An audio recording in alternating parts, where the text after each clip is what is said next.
In a bold move that has immediately ignited debate across the technology and financial sectors, Tesla's board of directors on Monday approved a sweeping new compensation package for CEO Elon Musk, granting him 96 million shares currently valued at approximately $29 billion. This extraordinary award, described as an interim measure, comes amidst a challenging period for the electric vehicle giant marked by declining sales and a high-stakes legal battle over Musk's previous even larger pay deal. The decision, announced on August 4, 2025, is primarily aimed at retaining the enigmatic billionaire and ensuring his energies focused on Tesla, according to the company. It directly addresses the void left after a Delaware judge invalidated Musk's 2018 compensation plan, which was initially worth $56 billion and has since ballooned to an estimated $85 billion at current stock prices. Tesla is currently appealing that ruling, and in a crucial caveat. The company stated that Musk would forfeit or return this new share award if the higher court reinstates the original 2018 package, thus avoiding a double dip. Tesla's board members Robin Denholm and Kathleen Wilson-Thompson, who formed a special committee to formulate the package, underscored the rationale in a letter to shareholders. They asserted that it is imperative to retain and motivate our extraordinary talent, beginning with Elon, emphasizing that no one matches Elon's remarkable combination of leadership experience, technical expertise. The board also highlighted Musk's proven track record in building revolutionary and profitable businesses and stressed the intensifying war for AI talent, framing the award as a critical incentive to keep him at the helm as the company navigates a strategic pivot. Indeed, Musk himself had hinted last month on an earnings call that he desired more shares beyond his existing 13% stake, to prevent a potential ouster by activist shareholders, calling it a major concern. He articulated his belief that his control over Tesla should be enough to ensure that it goes in a good direction, but not so much control that I can't be thrown out if I go crazy. However, the timing and nature of this latest compensation have drawn sharp criticism. The $29 billion grant represents an extraordinary pay raise for Mr. Musk at a time when Tesla is grappling with falling sales and declining profits, having not reported an increase in quarterly earnings since the third quarter of 2024. Sales also saw a notable decline this past spring, and the company is losing market share. Critics point to Musk's controversial behavior, particularly his deep involvement in right-wing politics, as a contributing factor, suggesting it has alienated many liberal car buyers who are statistically more inclined to purchase electric vehicles. Furthermore, unlike the 2018 package, which was tied to ambitious performance goals that Musk ultimately achieved, the new interim award reportedly imposes no conditions beyond his continued service in his senior leadership role for 2 years. This has fueled concerns about the independence of Tesla's board, which includes several close friends and his brother, and whether they are adequately acting as a check on the world's richest person, currently estimated to be worth around $350 billion. Adding another layer to the controversy, Tesla appears to be leveraging its recent decision to move its corporate domicile from Delaware to Texas. The Delaware Court of Chancery, where Chancellor Kathleen St. J. McCormick initially struck down the 2018 pay package due to insufficient shareholder information and board independence, has been a thorn in the company's side. While Tesla is appealing that specific ruling, the shift in domicile could potentially offer a more favorable legal landscape for future executive compensation decisions. Despite the criticisms, many shareholders and market analysts remain staunch supporters of Musk's leadership. Daniel Ives, an analyst at Wedbush and a prominent booster of Musk on Wall Street, characterized the new award as a strategic move by the board to solidify Musk as CEO of Tesla over the coming years. Ives unequivocally called Musk Tesla's top asset and deemed it a must to retain him, particularly in the escalating AI arms race, where tech giants are aggressively poaching top talent. The board echoed this sentiment, expressing confidence that the award would incentivize Musk, especially given his myriad other ventures, including XAI, Neuralink, and the Boring Company, all of which demand significant portions of his time and attention, alongside his recent, albeit temporary, foray into political advisory roles. This compensation package also underscores Tesla's ambitious strategic reorientation. The board has publicly endorsed Musk's vision to pivot the company beyond its foundational role in electric vehicles and renewable energy toward becoming a leader in artificial intelligence, robotics, and related services, particularly focusing on autonomous robot access and humanoid robots. This shift has already impacted traditional car sales as resources are increasingly directed towards these nascent yet unproven technologies that do not yet generate significant revenue.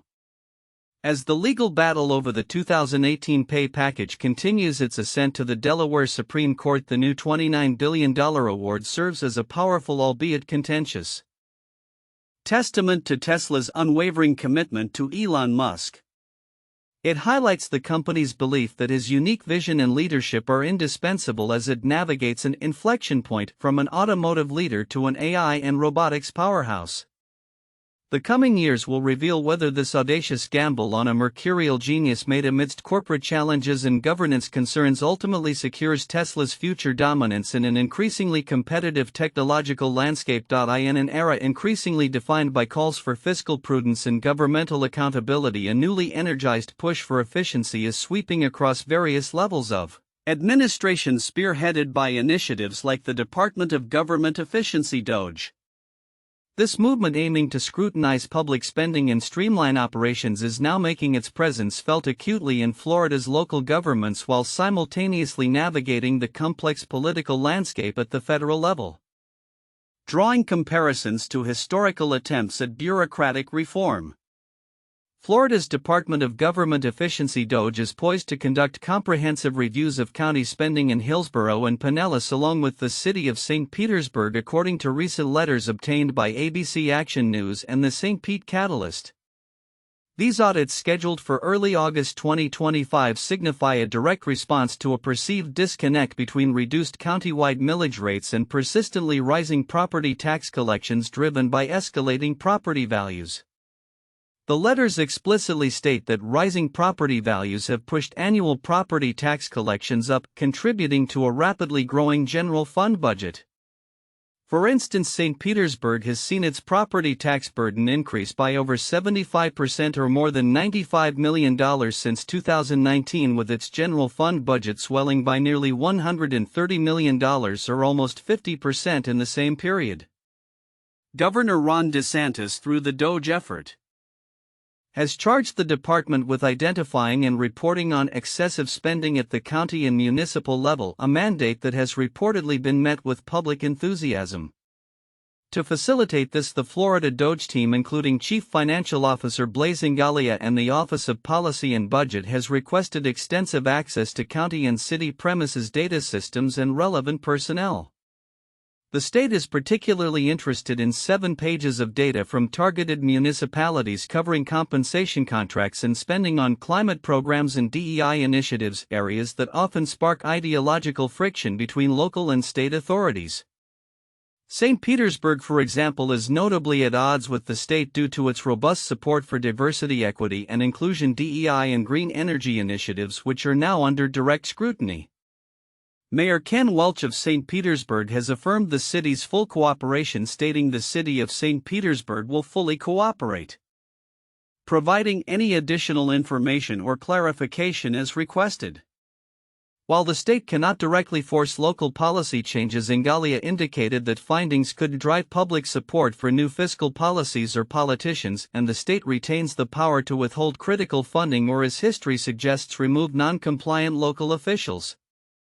Over 75 cities and counties have already volunteered for self-audits, indicating a degree of proactive engagement with the state's transparency drive. This state-level push for efficiency mirrors a broader, more ambitious federal endeavor also known as DOGE, which has garnered attention from figures like Elon Musk. As detailed by Reason magazine, this federal DOGE is essentially a rebranded version of the Obama-era U.S. digital service, with Musk describing his role as tech support. The larger goal is to tackle the enormous deficit and prevent the country from becoming de facto bankrupt by targeting a staggering $2 trillion in cuts from the $7 trillion annual budget. However, the path to achieving such deep cuts is fraught with significant political and structural challenges, a reality eloquently described by Nobel Prize-winning economist Milton Friedman as the iron triangle of politics. Friedman's iron triangle posits that government cost-cutting is obstructed by a self-reinforcing triumvirate: beneficiaries, interest groups, and industries profiting from government programs, politicians who serve these interest groups, and bureaucrats who expand their power by growing departments and distributing spoils. This dynamic, Friedman argued, explains why past efforts to slash government spending, such as those under President Reagan, largely failed to deliver on their promises, yielding savings that amounted to rounding errors in a trillion-dollar budget. Despite Reagan's libertarian rhetoric and his admiration for Friedman, federal spending exploded and deep structural reforms were not achieved. Similarly, while the current federal DOGE claims $140 billion in cuts as of early April 2025, independent analyses ballpark the actual savings between $2 billion and $7 billion, a significant discrepancy that underscores the difficulty of achieving truly transformative reductions. The Congressional Budget Office noted a 5% increase in the deficit in February, and the Republican majority's budget is projected to add $3.4 trillion to the national debt, further highlighting the uphill battle. Even specific actions like the partial shutdown of the Department of Education, severe cuts to USAID, or the defunding of the Consumer Financial Protection Bureau have faced legal challenges or require congressional action for full implementation. A minor recent success: the removal of 3 federal leases in Fort Collins from the DOGE list serves as a small testament to the agency's efforts, yet it pales in comparison to the scale of the overall challenge. Friedman's enduring advice for genuinely shrinking government goes beyond mere tech support or ferreting out small inefficiencies. He advocated for abolishing entire federal agencies and implementing deep structural reforms like a balanced budget amendment, a line-item veto, a flat tax, and a hard limit on money printing. These are systemic changes that challenge the very foundations of the Iron Triangle. The example of Argentina's libertarian president Javier Milei, who has aggressively targeted La Casta, his term for the beneficiaries, and bureaucracy, with Musk's praise, illustrates a more radical application of Friedman's blueprint, albeit in a context of severe economic crisis. Ultimately, the battle for government efficiency, whether at the granular level in Florida or the sweeping federal stage, is more than just an administrative exercise. It is a fundamental political struggle. As Friedman emphasized, true change requires not just an executive agency but a broad popular mandate and a sustained political movement capable of pressuring Congress and overcoming the entrenched interests of the Iron Triangle. The honeymoon period for any administration to enact such radical reforms is notoriously short. The ongoing audits in Florida and the persistent debates at the federal level underscore that the question of how to responsibly manage taxpayer dollars and rein in governmental growth remains one of the most critical and complex challenges of our time, demanding clarity, accountability, and a long-term vision that extends far beyond immediate cost-cutting measures. In a move that has sent ripples through the corporate world and reignited debates over executive compensation, Tesla has approved an interim stock package for its enigmatic CEO Elon Musk, valued at nearly $29 billion. Announced on Monday, August 4, 2025, this extraordinary grant of 96 million shares is ostensibly aimed at ensuring Musk's continued focus on the electric vehicle giant, particularly after his previous multi-billion-dollar pay plan was invalidated by a Delaware judge. The grant, which Musk could tap after 2 years of service in his senior leadership role at Tesla, comes at a pivotal time for the company. It represents a substantial increase to his ownership stake, pushing it from 13% to nearly 16%, a stake that would be worth over $150 billion at Monday's stock price. This decision by Tesla's board is presented as a good faith award, a direct response to the striking down of his 2018 compensation package, then valued at $56 billion. By Chancellor Kathleen St. J. McCormick of the Delaware Court of Chancery last year. That ruling cited a lack of proper disclosure to shareholders and insufficient independence among Tesla's board members. Tesla has appealed this decision, asserting that Musk would not double-dip if the original plan is reinstated by a higher court. However, the timing and nature of this new compensation have drawn significant criticism. It amounts to an exceptional pay raise for Musk at a time when Tesla's sales and profit are declining and the company is losing market share. Indeed, Tesla has not reported an increase in quarterly earnings since the third quarter of 2024, with sales also falling this spring. Critics including Brian J. M. Quinn, a professor at Boston College Law School, have been quick to point out the anomaly, stating none of this is normal. Like in all things Musk, there is nothing like this. The board, which includes several close friends and Musk's brother Kimball Musk, did not impose any performance conditions beyond the requirement of remaining in his senior role, a stark departure from typical executive compensation structures. One key factor contributing to Tesla's market share erosion, according to analysts, is Musk's increasingly overt involvement in right-wing politics. This engagement has notably alienated many liberal car buyers, a demographic historically more inclined to purchase electric vehicles. Data shared by S&P Global Mobility with Reuters reveals a dramatic collapse in Tesla's brand loyalty following Musk's endorsement of Donald Trump. In March, only 49.9% of Tesla-owning households in the market for a new car bought another Tesla, a sharp drop from 73% in June 2024. While it edged back up to 57.4% in May this year. S&P analyst Tom Libby described the initial fall as unprecedented, adding, "I've never seen this rapid a decline in such a short period of time." The board, in a letter to shareholders from special committee members Robin Denholm and Kathleen Wilson-Thompson, acknowledged the concerns regarding Musk's divided attention, stating, "We know that one of your top concerns is keeping Elon's energies focused on Tesla." They emphasized that the stock award was a critical first step toward achieving that goal, despite Musk's expansive business empire encompassing SpaceX, the social media platform X, artificial intelligence firm XAI, and brain implant company Neuralink, alongside his political forays. The move also appears strategically linked to Tesla's recent decision to move its corporate domicile from Delaware to Texas. Professor Quinn suggests this shift makes shareholder lawsuits significantly more difficult in Texas, where a very high bar of 3% company ownership is required to sue. That's one of the reasons he moved to Texas, Quinn noted. Despite current financial headwinds, the compensation package also reflects the board's endorsement of Musk's ambitious reorientation of Tesla. The company is now pivoting heavily towards self-driving robot access and humanoid robots, technologies developed with artificial intelligence, positioning itself as an AI and robotics leader rather than solely an EV manufacturer.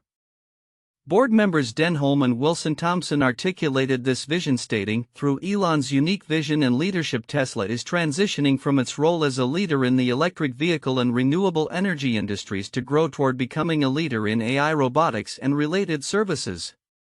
Musk himself has often asserted that autonomous driving technology and humanoid robots would ultimately make Tesla the most valuable company globally. However, this new strategic direction faces considerable challenges.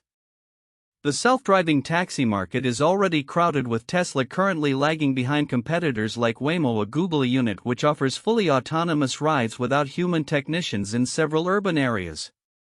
Tesla only began limited testing of its self-driving taxis in Austin, Texas in June, with a human employee still present in the vehicle.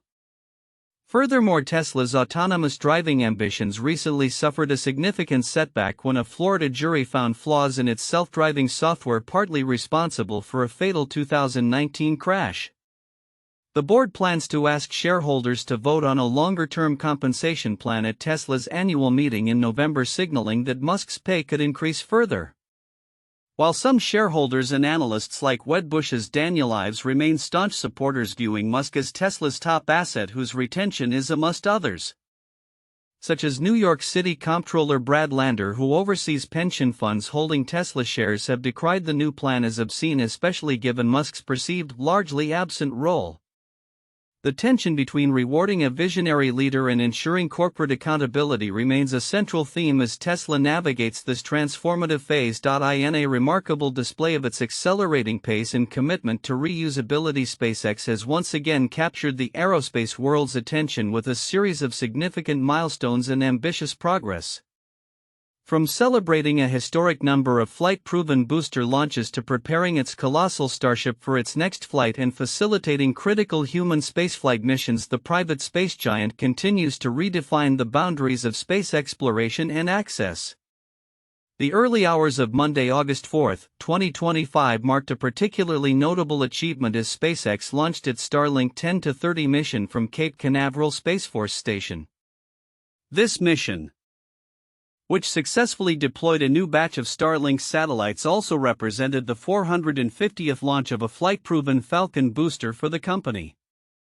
This impressive statistic encompasses both Falcon 9 and Falcon Heavy rockets, underscoring the profound impact of reusability on the frequency and economics of spaceflight. SpaceX first pioneered this approach with the SAS-10 satellite launch on March 30, 2017, utilizing booster 1021, which had previously flown in April 2016. The Starlink 10-30 mission itself saw booster 1080 make its 21st flight, a testament to its durability, having previously supported high-profile missions including Axiom Space's private astronaut flights, the European Space Agency's Euclid Observatory, and numerous Starlink deployments. Despite a challenging weather forecast, with meteorologists from the 45th Weather Squadron noting that slight instability and ample moisture still pose a chance for cumulus development in the overnight hours, SpaceX navigated a narrow window to achieve liftoff at 3:57 a.m. Eastern Daylight Time. The mission culminated in a successful landing of booster 1080 on the drone ship. Just read the instructions, marking the 131st landing on that vessel and the 485th booster landing to date, further solidifying SpaceX's mastery of rocket recovery. This overnight launch was also the 69th Starlink mission of 2025, bringing the total number of Starlink satellites launched this year to over 1,650, rapidly expanding the global satellite internet constellation. Beyond its high-cadence satellite deployments, SpaceX continues to be a cornerstone of human spaceflight. Just days prior, on August 1, the company successfully launched the Crew 11 mission, sending 4 astronauts to the International Space Station (ISS) for Expedition 73. This mission, part of NASA's Commercial Crew program, highlights the growing significance of public-private partnerships in returning astronaut launches to U.S. soil and maintaining a continuous human presence in low Earth orbit. The Falcon 9 rocket, often referred to as SpaceX's workhorse with its reusable first stage and Crew Dragon capsule, has become a regular fixture on NASA's manifest. Although the initial launch attempt on July 31 was scrubbed due to weather, the subsequent successful liftoff demonstrated the resilience and precision required for crewed missions. Meanwhile, the next frontier of space exploration, SpaceX's towering Starship, is rapidly nearing its 10th test flight from the company's Starbase headquarters in South Texas. Standing nearly 400 feet tall when fully stacked, Starship is the world's largest and most powerful launch vehicle ever developed. Designed to be a fully reusable transportation system for crew and cargo to the Moon and eventually Mars. Recent weeks have seen significant pre-flight preparations, including a static fire engine trial of the Starship spacecraft's upper stage on July 31, where one of its 6 Raptor engines was briefly ignited, demonstrating an in-space burn. This followed an earlier successful static fire test of the Super Heavy rocket booster, which boasts an astounding 33 Raptor engines. Despite a fiery mishap on June 18 when the Starship upper stage unexpectedly exploded on the test stand prior to being mounted on its booster, an event SpaceX later termed a sudden energetic event attributed by Elon Musk to a pressurized tank failed, the company's iterative development approach sees even failures as valuable data points. This philosophy has guided Starship through several previous test flights, including the most recent in May, which, despite ending in disintegration, traveled further than earlier attempts. While an official launch date for Flight 10 has yet to be announced by the FAA, Elon Musk has indicated a potential August launch, fueling anticipation for this next critical step in humanity's deep space ambitions. The confluence of these developments paints a vivid picture of SpaceX's multi-pronged strategy, solidifying its dominance in routine, cost-effective space access through the Falcon family, reliably transporting astronauts for NASA, and relentlessly pushing the boundaries of deep space travel with Starship. The continued refinement of reusability across its fleet promises to further democratize access to space, enabling not only the expansion of satellite constellations like Starlink but also paving the way for sustained human presence on other celestial bodies.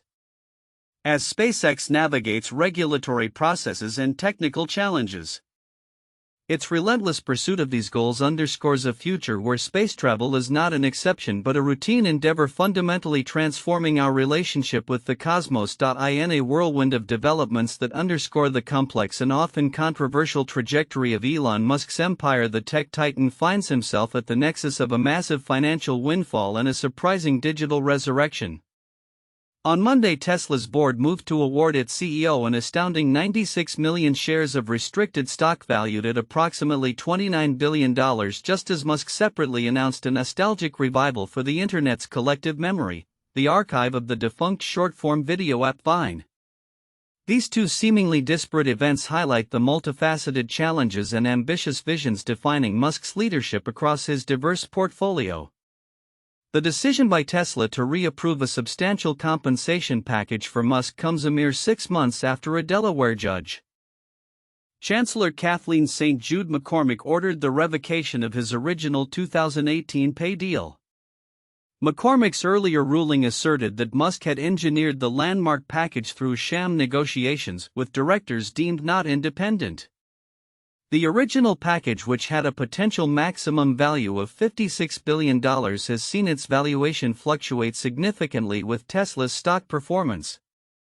Despite the judicial setback, Tesla's board, in a letter to shareholders, emphatically argued that Musk has not received meaningful compensation for 8 years, citing a 2012 award as the last instance.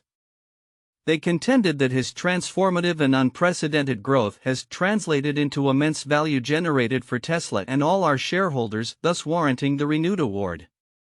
This move requires Musk to pay Tesla $23.34 per share of restricted stock that vests an amount equal to the exercise price of the original 2018 package.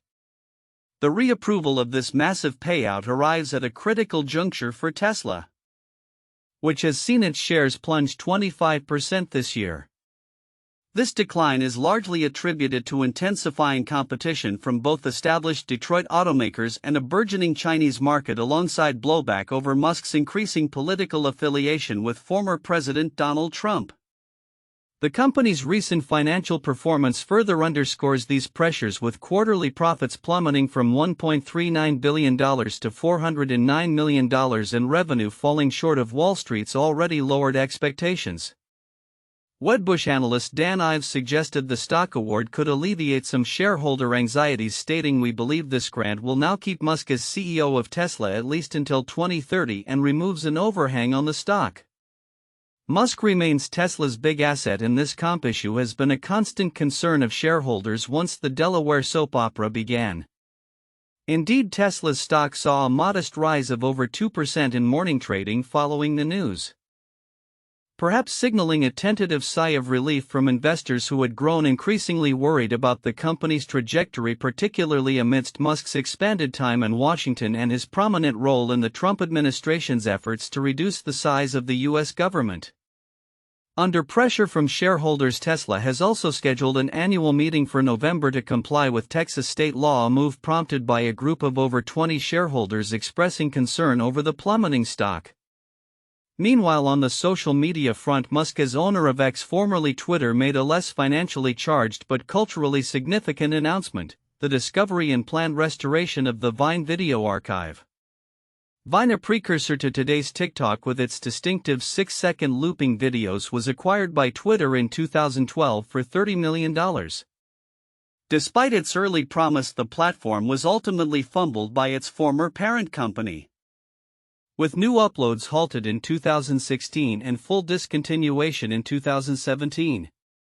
Yet Vine has maintained a persistent presence in internet culture through compilations and the enduring careers of creators who got their start there. Musk himself had polled X users about bringing back Vine shortly after acquiring Twitter in 2022, with nearly 70% responding affirmatively, though no concrete action followed until now. The current announcement, however, comes with a caveat. Musk's post linking to the Vine archive also touted Grok's new video creation feature Grok Imagine, available to X Premium Plus subscribers as AI Vine. This suggests that while the archive's restoration might appease nostalgic users, Musk's primary interest in video creation on X may lie less with fostering human-driven creativity and more with promoting AI-generated content. It remains to be seen whether the promise of restoring the Vine archive is a genuine effort to preserve digital history and re-engage a community, or primarily a strategic move to draw attention to X's new AI capabilities and its premium subscription tiers. Together, these developments paint a vivid picture of Elon Musk's current domain. On one hand, he solidifies his financial stake and long-term commitment to Tesla, a company facing significant market and competitive headwinds but still deemed vital by its board for its unprecedented growth. On the other, he navigates the unpredictable waters of social media and AI, teasing a return to a beloved cultural artifact while simultaneously pushing the boundaries of artificial intelligence in content creation. The coming months will reveal whether the massive compensation package truly stabilizes Tesla's leadership and stock, and if the Vine archive's return marks a meaningful cultural moment or merely serves as a marketing footnote in the ongoing evolution of X and Grok AI. The realm of human-computer interaction is on the cusp of a profound transformation as cutting-edge brain-computer interface (BCI) technologies advance from the laboratory to real-world applications. This week the spotlight shines brightly on two leading innovators, Elon Musk's Neuralink and the less publicized but equally impactful Synchron, both making significant strides in their respective approaches to connecting the human mind directly with digital devices, promising a future where thought alone can command technology. Neuralink, a company that has long captured headlines with its ambitious vision, is now reportedly expanding its groundbreaking Link chip trials to the United Kingdom, building upon its initial successes in the United States. This move signifies a critical phase in its prime clinical trial, which aims to restore digital independence for individuals living with paralysis. The coin-sized implant, meticulously placed into the brain's motor cortex by a specialized surgical robot, uses ultra-thin electrode threads to detect and interpret neural impulses. These signals are then wirelessly transmitted to external devices, allowing users to control computers, smartphones, and even games purely through thought. Early recipients in the US have already showcased the life-altering potential of this technology. Nolan Arbaugh, the first human Neuralink participant, made headlines in early 2024 for playing online chess and browsing the internet with his mind, demonstrating remarkable digital autonomy despite being paralyzed from the shoulders down. Other participants, including Alex, who has used the implant for advanced tasks like 3D modeling and digital art, and Audrey Cruz, the first publicly identified female recipient who regained the ability to digitally sign her name, further underscore the device's versatility. By late 2025, at least 9 individuals across the US and UK had received the implant, with reports confirming their success in executing binary commands and navigation tasks using only their thoughts. Beyond these immediate medical applications, Neuralink harbors grander ambitions, envisioning a future where the technology could facilitate memory enhancement, enable brain-to-brain communication, and even merge human consciousness with artificial intelligence. Concurrently, Synchron, a company that has quietly garnered support from tech titans like Bill Gates' Gates Frontier and Jeff Bezos' Bezos Expeditions, has unveiled its own monumental achievement: the world's first public demonstration of an Apple iPad controlled purely by thought. This breakthrough follows Synchron's May 2025 collaboration with Apple, which led to the development of a new brain-computer interface human interface device (BCI) HID protocol designed for seamless integration with Apple products. The pivotal moment was showcased in a video featuring Mark, a participant in Synchron's Command clinical trial living with ALS, who effortlessly navigated his iPad's home screen, opened applications, and composed messages without any physical input. Dr. Tom Oxley, Synchron's CEO and founder, hailed this as the first time the world has seen native thought-driven control of an Apple device in action, calling it a glimpse into the future of human-computer interaction where cognitive input becomes a mainstream mode of control. Mark himself shared an emotional testimony stating, "When I lost the use of my hands, I thought I had lost my independence. Now with my iPad I can message my loved ones, read the news and stay connected with the world just by thinking. It's given me part of my life back. Crucially, Synchron's approach distinguishes itself through its minimally invasive stent rod device, which is implanted in a blood vessel near the motor cortex, offering a less complex surgical procedure compared to Neuralink's open brain surgery. The stent rod detects motor intentions and wirelessly transmits these signals to an external decoder that communicates with Apple's iPadOS, leveraging the new HID protocol and Apple's accessibility features like switch control for optimized neural input precision. While these technological marvels offer immense promise for individuals with severe disabilities and hint at a future of enhanced human capabilities, they also ignite pressing ethical and policy discussions. With fewer than 100 people worldwide currently implanted with BCIs, the legal frameworks governing this intimate technology remain in their infancy. Questions surrounding the ownership and privacy of neural data are paramount. Nolan Arbaugh, Neuralink's pioneering recipient, has voiced strong opinions on this, emphasizing that brain data is deeply personal part of one's identity and consciousness, and advocating for a big conversation about who the neural data belongs to. Legal experts such as Darrell Lim of Penn State University echo this sentiment, arguing that the U.S. Food and Drug Administration (FDA) alone is not equipped to address the full spectrum of concerns raised by brain-computer interfaces, particularly those involving privacy, cognitive liberty, discrimination, and ethical use. Lim suggests that effective oversight will necessitate a consortium of agencies, including the FDA, FTC, HHS, NIST, and civil rights offices, linked through a central coordinating body to integrate diverse perspectives. As brain-computer interfaces transition from experimental prototypes to clinical realities and eventually broader consumer applications, society faces profound questions about its readiness for such a transformative leap. The rapid advancements by companies like Neuralink and Synchron underscore the incredible potential to restore lost functions and unlock new forms of human-computer interaction.